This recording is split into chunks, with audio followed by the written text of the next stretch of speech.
Class 10 को lesson 1 सेटको आज हामी एउटा हिसाब गर्न गइरहेका छौँ।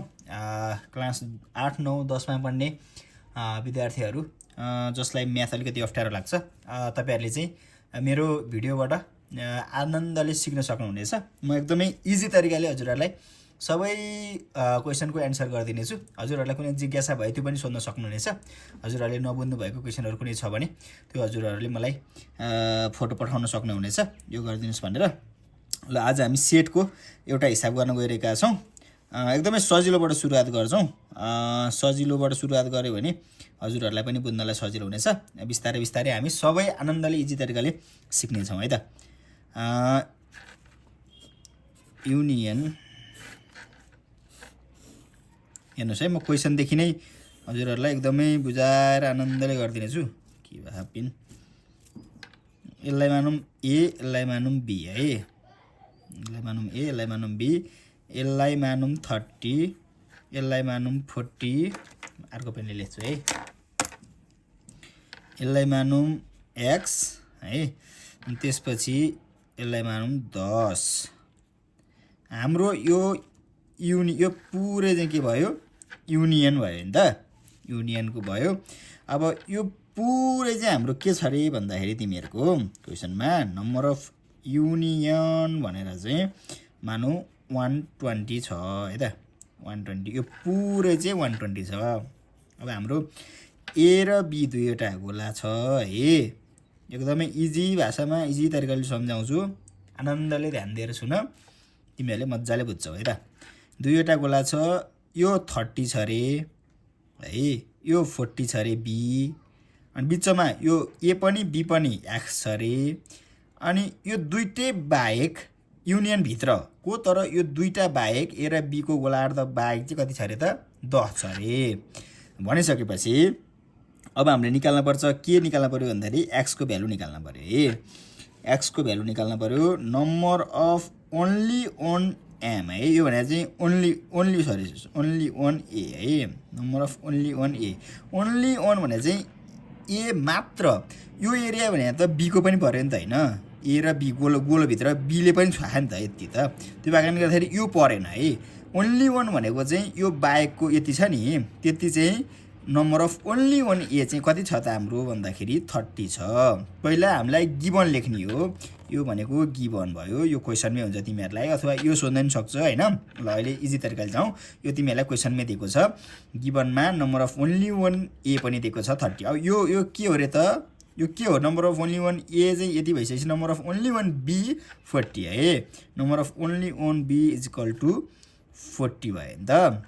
त्यसपछि यो भनेको चाहिँ के हो त, ल तिमीहरूको ल भन त के हो यो भनेको, number of M union A union, number of A union, मैले क्वेसनमा एम हेरिरहेको थिएँ तिमीहरूलाई सजिलो हुन्छ भनेर ए र बी राखेको, त्यही भएर झुकिरहेको छु म।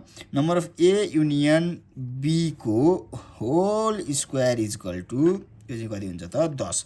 यो तिमीहरूलाई यो कुराहरू नै, यो नै बुझ्न गाह्रो छ भने म तिमीहरूलाई नेक्स्ट क्वेसनमा तिमीहरू कमेन्ट गर, यो नै बुझेको छैन सर भन्छौ भने म तिमीहरूलाई यो पनि बुझाइदिनेछु है त। यो भनेको त के, युनियन भनेको के हो, इन्टरसेक्सन भनेको यो भयो होइन। युनियन भनेको, युनियनको मतलब नेपालीमा पनि युनियन भने क्या, युनियन है सबै होइन त, ए र बी को युनियन सबै भन्यो त्यसले, ए र बी को युनियन सबै भयो। त्यसको होल स्क्वायर भने चाहिँ त्यो बाहेकको भयो।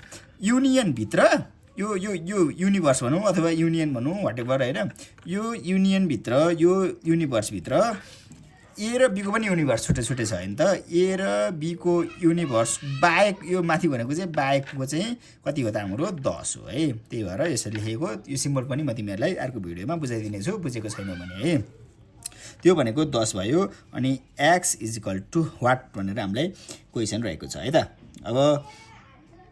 अब हामीले यो भेन डायग्रामबाट एक्स को भ्यालु निकाल्न पर्यो है, फ्रम द भेन डायग्राम है। अब यहाँ हामी सोलुसन निकाल्छौँ है, फ्रम द भेन डायग्राम, यो भेन डायग्रामको आधारमा। अब हाम्रो यो प्लस यो प्लस यो प्लस यो भयो भने यो युनियन सबै आउने नि त, सबै जोड्दाखेरि। अब हामीसँग यो पनि भ्यालु छ, यो पनि भ्यालु छ, यो पनि भ्यालु छ, यो पनि यो भ्यालु छैन, यो पनि छ, एक्स माने भनौँ न, यो पनि छ, यो एक्स छ, यो पनि छ, यो पनि छ, र युनियन होलको पनि हामीसँग भ्यालु छ भनिसकेपछि हाम्रो एक्स निकाल्नलाई कुनै पनि गाह्रो छैन है।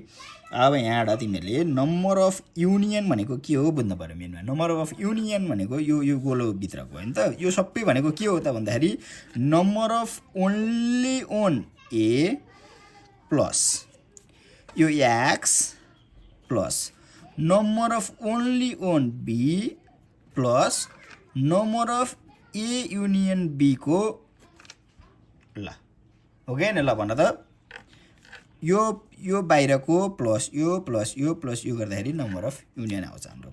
नम्बर अफ युनियन भनेको युनिभर्स भनेको हाम्रो कति छ त भ्यालु भनेको 120 छ है, equal to number of only one A भनेको 30।